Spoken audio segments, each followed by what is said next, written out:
Um, I'd like to bring up Janine Benyus, a biologist that Google picked to speak with you all at this point in the day. And you may be wondering why, and let me just explain from my point of view what's going on. You know, in industry, or in the world we've built, I guess, we have a kind of curve that begins with discovery and then gets codified by pattern finding into science, eventually standardized to engineering, and then profitably made into manufacturing. It's kind of a steady stream. But the discovery itself begins by observation, and frequently it's observation of nature, looking for patterns in nature. In the early days of this, you know, at the dawn of the scientific revolution even, the kind of tools we had enabled us to observe discrete things. As our tools have improved, we've built an understanding around connections, larger patterns, and collaborative behavior in nature. And Janine Benyus is a biologist specializing in the observation and explication of collaborative behavior in nature, which I think will inform much of the world we're building now. She's the author of 6 books, including Biomimicry, Innovation Inspired by Nature. She's also the president of the Biomimicry Guild, an organization that she founded to establish her research. And Janine, come out and tell us what you've seen. All right. Thanks.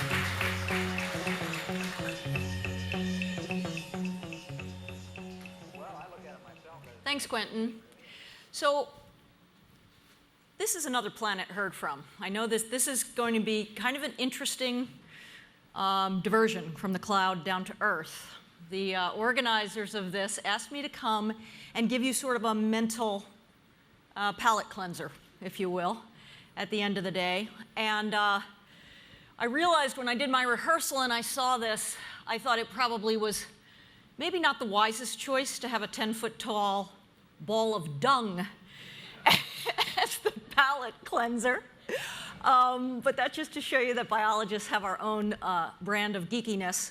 And actually, these organisms, dung beetles, thank God for them, they collaboratively wind up burying all of the dung in the very dry parts of Africa, for instance. And without them, the soils would be even less fertile than they are.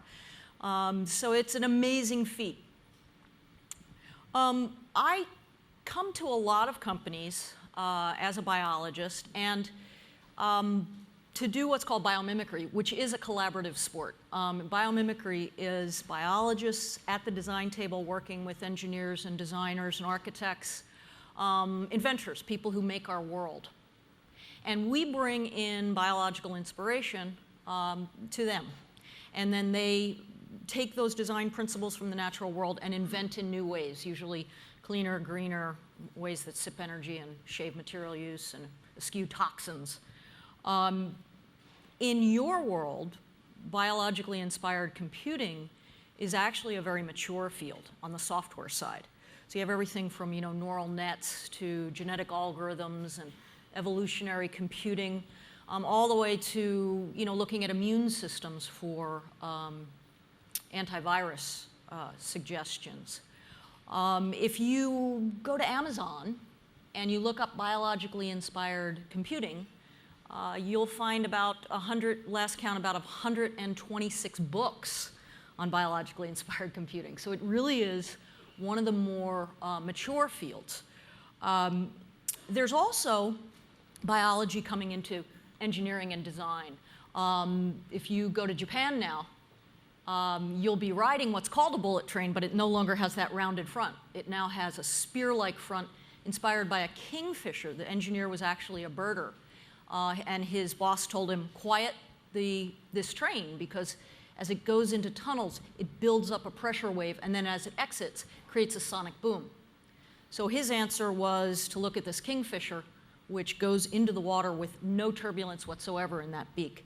Turns out that train now goes 10% faster and saves about 15% in electricity. Or you can look at Lotus-inspired self-cleaning paints. This is something that's coming to the United States. It's been in Europe for a long time. It's based on the fact that leaves of many plants, including the lotus, are actually really bumpy causes water to ball up and pearl away dirt. It's called the Lotus effect. Or you can look at something that's very slow moving. This shark is actually a basking shark. It's a loafing shark, the Galapagos shark. And interested scientists, because it had no bacteria, even though it loafed, had no bacteria on its surface. So that we were looking for, perhaps there's a poison involved, but there's not. Turns out it repels bacteria just with a surface texture that's now been mimicked on a film. Sharklet Technologies creates this film that repels bacteria, gives them too tough a surface to be able to land on. So for hospitals, next time you go into a hospital, you might be thanking a shark for not getting a hospital-acquired infection. So there's lots of companies that are starting to bring biology into design, a lot of Fortune 50 companies. And often we'll go in, I have a company of consultants, and we'll go in and we'll be solving a very small technical problem. And then management will come and say, wait a minute, what are some ubiquitous patterns in the natural world? Are there any meta patterns that actually could help me run my company better? And one of the largest ones is what you're talking about today, which is collaboration. Interestingly, the scientific literature is full of a whole new look at how communities get along, how players in an ecosystem get along. For years, we focused on the negative interactions, parasitism, predation. And now we're beginning to realize that these interactions are really dwarfed. The competitive interactions are dwarfed by the collaborative ones. Actually, what makes ecosystems run well, ecosystems like prairies and coral reefs and forests that last for long periods of time on a landscape before changing, those ecosystems run on symbiotic, plus, beneficial, mutually beneficial relationships between organisms. And in fact, interestingly, we're looking at the same data now and seeing another layer that we never saw before. So for instance, when you go to a tropical place like Costa Rica and you see those air plants that are on branches, those bromeliads, the question always was, why does the tree allow that plant to sort of park itself up there, to be squatting on that branch? Because often it gets so heavy, builds up soil and residue and organic residue. This layer of soil builds and it'll get so heavy it'll break the branch. So the riddle was, why would a tree allow that to happen? Then we started to get up in those canopy walkways and do some research up there and realized that it's not a one-way relationship. It's a two-way, mutually beneficial relationship. The tree branch is actually putting roots up into the soil that the bromeliads create and getting nutrients from it. So there's all of these sort of re-envisioning things that used to look parasitic to us. Suddenly we realize, hey, maybe they're mutualistic. So life is a team sport. I mean, even you guys sitting here, you're 30 trillion cells in each body, right? That's here. And if I was to take one of your cells from your body and put it in a petri dish, a skin cell, it would crawl around like an amoeba. It would like go after food. It's an individual. But interestingly, it's a colony of collaborating cells. And it's a good thing that your liver doesn't keep doesn't ransom your heart. There's not a conflict, right, between these different tissue systems. So when you were eating lunch, right after lunch, you were digesting. So your digestive cells were really happy. They were getting what they wanted. But then if the fire alarm had gone off, that would have shut down. And so that your leg muscles could run you out of here. Because in some way, there's a whole body awareness. Each cell knows it's part of a larger collective. Now, services are shared. This is another very new thing that we're realizing. When I went to school actually for forestry. So I learned that back in those days, people were saying, okay, every tree is in a, blood sport competition for water, sunlight, space. Now, we're beginning to realize that in the canopy of a tree, and the canopy of the forest, the trees that are closest to the sun are fixing carbon dioxide into sugars and starches. And when we radio tag that carbon, we'll find it in a trillium, in a bush, a half an acre away. It's not a kin relationship. They're not related to each other. They don't share the same genes. But carbon, it's called carbon allocation studies. Carbon is getting moved around the ecosystem. There's now studies showing that water molecules are getting moved around the ecosystem. The roots are connected underground via threads of fungus, fungal helpers that we think might be causing that sort of movement. So it's a very more complex and nuanced ideas than we originally thought. Ecosystems run on two things, sunlight and real-time information. That's a picture there in the lower right of just the negative interactions, the food webs, who eats whom, and look at how that, for a coral reef. Now imagine if you had the mutually beneficial relationships mapped as well. It would be a very complex adaptive ecosystem, very complex society running on real-time signaling. So collaboration, what I tried to do is look at all the instances of collaboration in the natural world. And this is a society that's knitted together over 3.8 billion years. And a lot of really optimized systems have made it. Others are in the fossil record. Okay, so there's some validity to this sort of meta pattern look at collaboration. So as you can see, these are the categories I'm going to divide it up into. And if you look at these categories of when it makes sense, you'll see times in your own businesses when this sort of thing makes sense. Finding needles in a haystack, for instance. This is something as biologists we're in a virtual company. We're all scattered all around.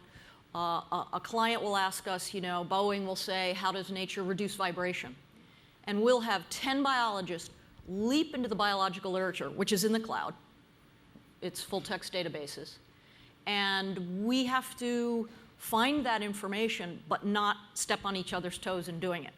So we have to discreetly make sure that we're always finding it without making redundancy. So we use Google Apps constantly. So that when you go to get a paper, the first thing you do is see if anybody else has already done that paper in real time, so that we don't miss the needle in a haystack and we don't step on each other's toes. In the fall, species that are not related, mixed species flocking happens. And that's because it's difficult to find the last little bits of food that are spread around. Think of food as data. And so what happens is that these woodpeckers and chickadees will get together, and somebody will find a mother lode of insects and call the others over. So it's literally, and they'll do this just at this one time of year, collaborative water harvest. Organisms, especially in this part of the world where there's fog that comes in, they are gathering water. A redwood, 100-foot redwood will gather up to 4 inches of rain, the equivalent, in one night of fog gathering. And of course that water drips down and everybody uses it. The whole system uses it. Water storage is another really interesting one. This work was done at UC Berkeley. And it's a new sort of understanding about how tropical rainforests work. We realized that even in a dry season, when plants shouldn't be photosynthesizing because they lose water vapor, there were all these clouds above the tropical rainforest. They were photosynthesizing. Where were they getting the water in the dry season? Turns out 10% of annual rainfall is stored by deep taprooted trees. In tropical rainforests, there are a few shrubs and small trees that have deep taproots. When it's raining, they gather the water from their shallow roots, push it down the taproots and out into the soil. And then in the dry season, they pull it back up, distribute it through the shallow roots and back out into the soil. And the whole system takes advantage of it. collaborative water storage. So like the dung beetle, a lot of organisms, small organisms, are accomplishing great feats through collaboration. Rule-based collaboration. Corals, for instance, are very small organisms, but together they aggregate calcium carbonate and make these enormous reefs. Think Great Barrier Reef, things that can be seen from space. The basketball-sized wasp nest in your rafters, created by many bees together, many wasps together. This is a picture of an ant harvester mound. Again, very small organisms by the millions will create these mounds, and underneath, 6 feet of bedroom chambers. Amazing feats. Web creating caterpillars. Collaborative hunting is, it's more than just having lots of senses out there if you're in a pack or you're in a pride of lions. It's the fact that as a relatively small mammal, you would never, as an individual, be able to take down the large animals that these critters do. So it really, collaboration allows you to really multiply your own abilities. You can multiply your senses. If you're with a partner, you can look 2 ways at once.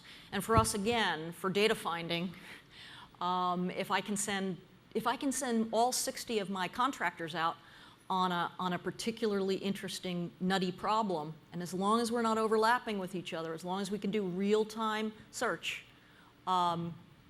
we can find the needle in the haystack because we're multiplying our senses. Bees, interestingly, they find nectar, and they do that waggle dance, and you hear about that. But the other thing that they do that's really interesting, and the science was kind of daylighted during voting, the last presidential election, because they do this thing that's similar to what's called range voting. When they want to find a new place to have their swarm, a new hollow, a tree hollow, they'll actually send out a few scouts. Interestingly, who makes the decisions? Who chooses the best nest sites? 5% of the hive go out, they're the scouts. They go out and they may find 20 different sites, and each one comes back with their favorite site, and they dance like crazy for hours. And what happens is the other ones watch, like in a gallery, and they say, this one is dancing very vigorously, very excited about the nest site. I'm going to go check it out too. So other bees will go out, and when they come back, they'll either reinforce the vote, or they'll go to some other nest site, and it's like caucus voting. And by the end, it'll take about 2 weeks. They average these sorts of votes, and they all, one day, there's a quorum, they decide.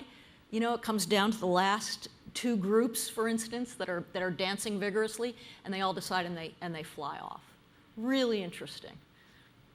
Collaborative problem solving. This is an organism that, you don't think of these things as sentient. You don't think of, they are literally, this is a fungus-like organism called a slime mold, which is composed of many, many individuals that come together in a collective and then just kind of stream in a protoplasm.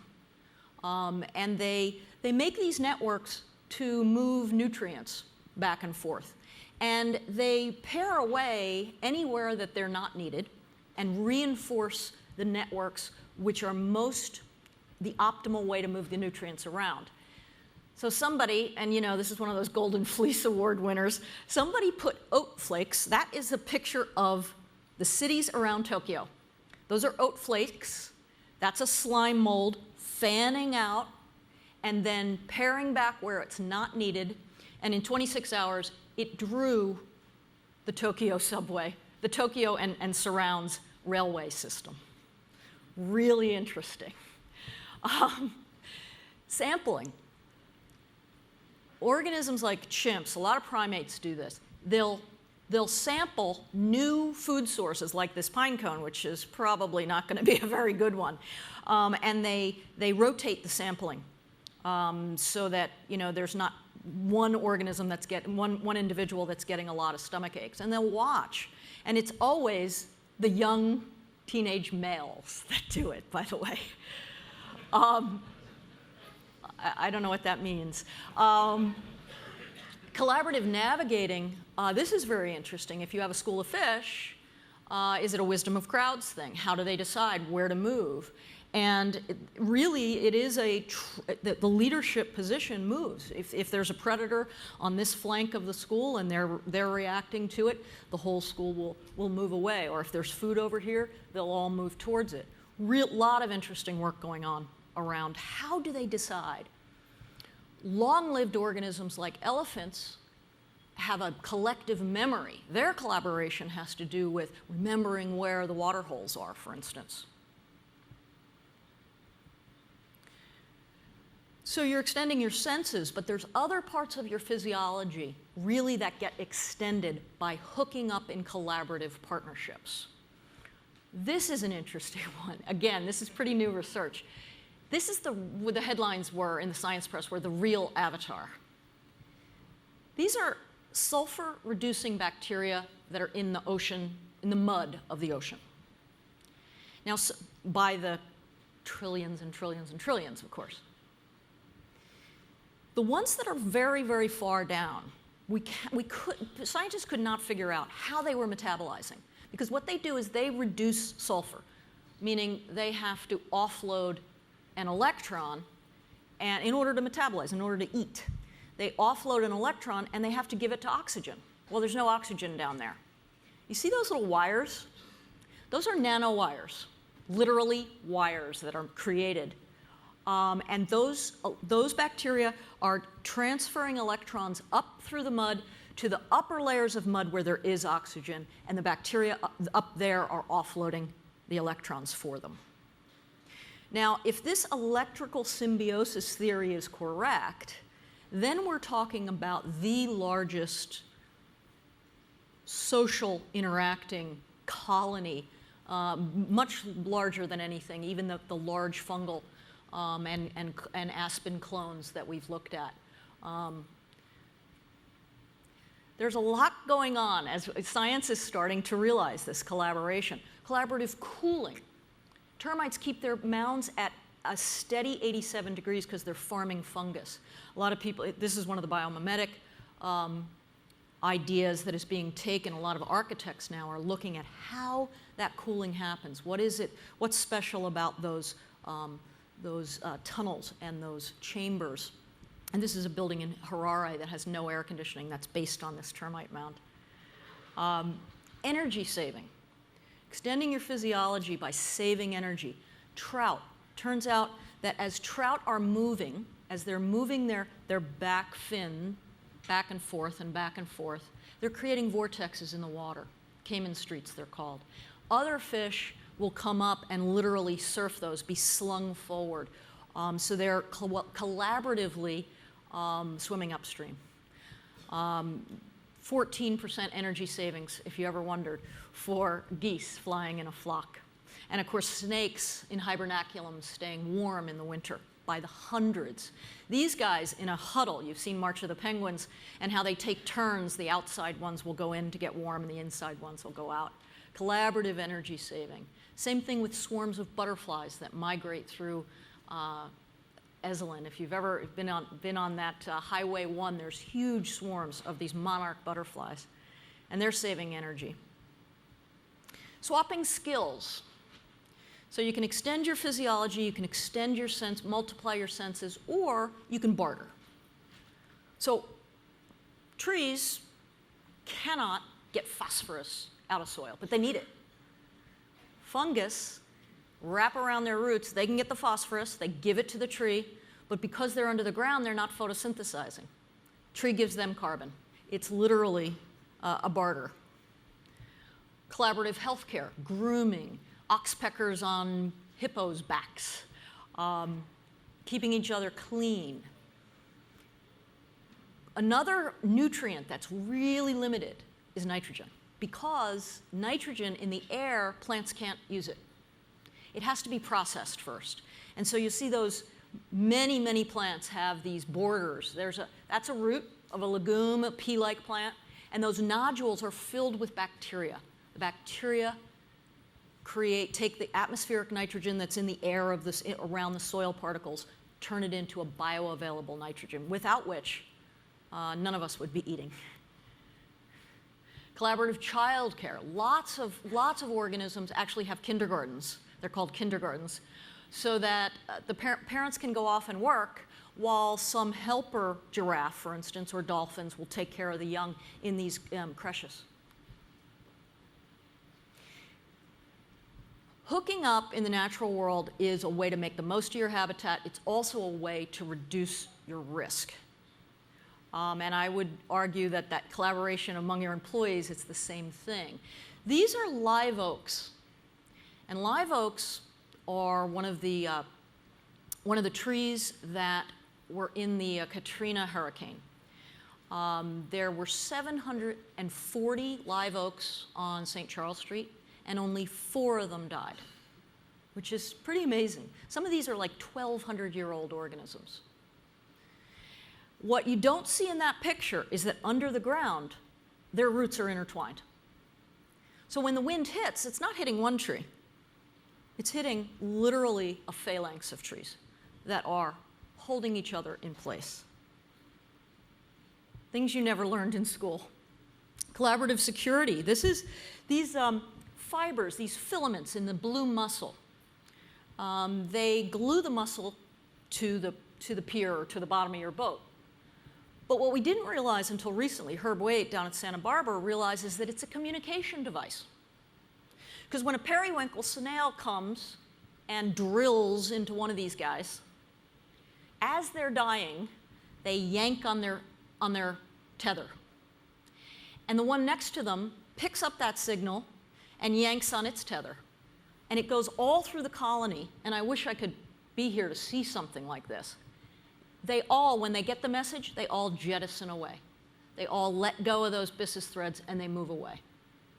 While the one is the sacrificial sort of Paul Revere. If you're in a flock, you can confuse a predator like this peregrine falcon, or you can swamp them. In Montana, at the tops of mountains in late August and September, grizzly bears go up to the very, very tops of mountains for the ladybird beetle migration. And they pick them up by the handful. But because there are so many of them, you have a chance of surviving. If it's just one, it's a 100% chance you're going to get eaten. If there are 2 of you, your odds go to 50. Cleaning, this clownfish being in the stinging tentacles of the anemone, being protected by the anemone, but as it excretes, it's giving nutrients to the anemone. So it's a security food swap. Inside of coral reefs cannot survive without a border called a zooxanthellae. It's a little organism that photosynthesizes for them. Now, interestingly, as climate is changing, as waters are warming, the coral is kicking out the border and taking in new borders, zooxanthellae that are adapted to warmer waters, for instance. So there's a change in the collaboration based on what the organism needs. Organisms divvy up the habitat by collaborating. So if you see in this picture this mixed flock of species feeding, competition for the same, going head-to-head for the same clam is too expensive. It's a negative, competition is a negative interaction. So organisms over long periods of evolution try to get to plus. It just makes sense. Or at least coexistence where they're not bothering each other. So they change their bill, they change their techniques. Some, like the owl says, I'll do the rodents during the night, and the red-tailed hawk can do it during the day over fields, and the goshawk can do it in the forest. So they divvy up the habitat. It's not an overt form of cooperation, but a covert one. So we know the benefits of cooperation. So in your companies, you may think about when are conditions ripe for collaboration. So if you want to find needles in a haystack, that's when information is widely scattered, which obviously it is. I know in my own work. When you need a moonshot, when you really need to do a large project, but there are not many of you, Information overload, when you need multiple senses to make sense, to analyze information overload, collaboration works. Working in all time zones. We work with a company called HOK, and they're all around the world. So we do what's called chasing the sun. And by collaboration, some of us are always awake working. Lean staffing, we're able to stay lean by doing collaborative contracting. And without things like Google Apps, I don't know how we did it before, frankly. We have a thing that we say to each other: if you're sending a document via email, you should be sending a Google Doc link. It just makes sense. Competition from other groups. If you're in a group, in the natural world, if you're in a group, you are more likely to collaborate with your group members if there's another group out there that you're in competition with. Divvying up the habitat. This is any place you have a crowded market. I really think these collaborative tools allow you to explore sort of blue oceans rather than fighting head-to-head with each other, with other staff members, sort of going after the same clam, the same data. So what I see happening in the natural world, and certainly what's happening here in this conference and in the tech arc in general, is that we're moving from connection tools, those are neurons, to collaboration tools, to actually an internet that allows us to collaborate.